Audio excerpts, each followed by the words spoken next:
Welcome to news affairs. ನಾನು Bhavana R Gowda.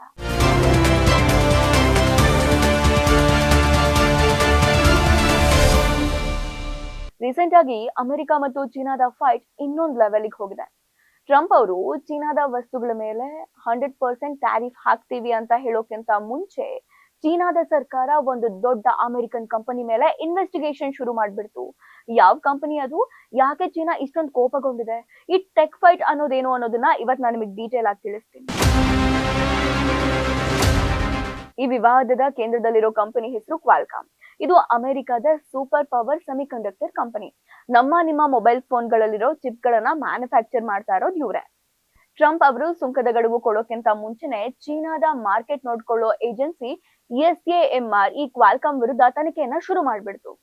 ಈ ತನಿಖೆ ಕಾರಣ ಏನು ಅಂತ ಅಂದ್ರೆ, ಕ್ವಾಲ್ಕಾಮ್ ಅವರು ಒಂದು ಇಸ್ರೇಲಿ ಚಿಪ್ ಆಟೋಟಾಕ್ಸ್ ಅನ್ನ ಕೊಂಡ್ಕೊಳ್ಳುವಾಗ ಆಂಟಿ ಟ್ರಸ್ಟ್ ನಿಯಮಗಳ ಬಗ್ಗೆ ಸರಿಯಾದ ಮಾಹಿತಿ ಕೊಟ್ಟಿಲ್ಲ ಅನ್ನೋದು ಅವರ ಮೇಲಿರುವಂತ ಆರೋಪ. ಯಾಕೋಸ್ಕರ ಈ ಟೆಕ್ ನಡೀತಾ ಇದೆ? ಇದು ಬರೀ ಒಂದು ಚಿಕ್ಕ ಜಗಳ ಅಂತ ನಾವ್ ಯಾರು ಅನ್ಕೊಳ್ಬಾರ್ದು. ಬಿಕಾಸ್ ಇದು ಎರಡು ದೊಡ್ಡ ದೇಶಗಳ ನಡುವಿನ ಒಂದು ದೊಡ್ಡ ಟೆಕ್ ಪ್ರಾಬಲ್ಯದ ಯುದ್ಧ. ಆಕ್ಚುಲಿ ಇಲ್ಲಿ ನಾವು ಅರ್ಥ ಮಾಡ್ಕೊಳ್ಬೇಕಾದ ವಿಚಾರ ಏನು ಅಂದ್ರೆ, ಈ ಕಿಡಿ ಹತ್ತಿದೆಲ್ಲಿಂದ ಅಂತ. ಮೊದ್ಲಿಗೆ ಏನಾಗುತ್ತೆ ಅಂದ್ರೆ, ಚೀನಾ ತನ್ನಲ್ಲಿರೋ ರೇರ್ ಅರ್ತ್ ಮಿನರಲ್ಸ್ ನ ರಫ್ತು ಮಾಡೋದಕ್ಕೆ ಹೊಸ ರೂಲ್ಸ್ ಹಾಕ್ತು. ಈ ಮಿನರಲ್ಸ್ ಗಳು ಅಮೆರಿಕದ ಎಲೆಕ್ಟ್ರಾನಿಕ್ಸ್, ಫೋನ್ ಮತ್ತು ಮಿಲಿಟರಿ ಟೆಕ್ನಾಲಜಿಗೆ ಕಡ್ಡಾಯವಾಗಿ ಬೇಕು. ಇದರಿಂದ ಟ್ರಂಪ್ ಅವರಿಗೆ ಸಿಕ್ಕಾಪಟ್ಟೆ ಕೋಪ ಬಂದ್ಬಿಡ್ತು.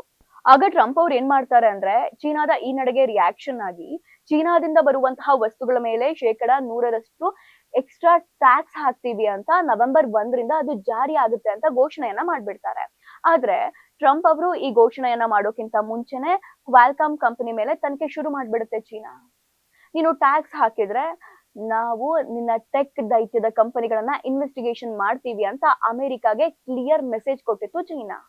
ಹಾಗೆ ಯೋಚನೆ ಮಾಡಿ, ಈಗಿರೋ ಯಾವುದೇ ಟೆಕ್ನಾಲಜಿ ಆಗಿರ್ಬೋದು, AI, 5G, ಎಲೆಕ್ಟ್ರಿಕ್ ಕಾರ್ಗಳು ಚಿಪ್ಗಳಿಲ್ದೆ ಓಡಲ್ಲ. ಕ್ವಾಲ್ಕಾಮ್ ನಂತಹ ಪ್ರಮುಖ ಚಿಪ್ ಕಂಪನಿ ಮೇಲೆ ತನಿಖೆ ಮಾಡಿದ್ರೆ ಅದು ಅಮೆರಿಕಾದ ಇಡೀ ಟೆಕ್ ವಲಯಕ್ಕೆ ನಡುಕ ತರುತ್ತೆ. ಕ್ವಾಲ್ಕಾಮ್ ಕಂಪನಿ 2015ರಲ್ಲೂ ಕೂಡ ಚೀನಾದಲ್ಲಿ ಇದೇ ರೀತಿ ಆಂಟಿ ಟ್ರಸ್ಟ್ ಕೇಸ್ ಎದುರಿಸಿ ದೊಡ್ಡ ಮೊತ್ತದ ದಂಡವನ್ನ ಕಟ್ಟಿದೆ. ಹಾಗಾಗಿ ಇದು ಕ್ವಾಲ್ಕಾಮ್ ಕಂಪನಿಗೆ ಮೊದಲೇನಲ್ಲ, ಈ ರೀತಿಯ ಒಂದು ಕೇಸ್ ಮೊದಲು ಕೂಡ ಆಗಿತ್ತು.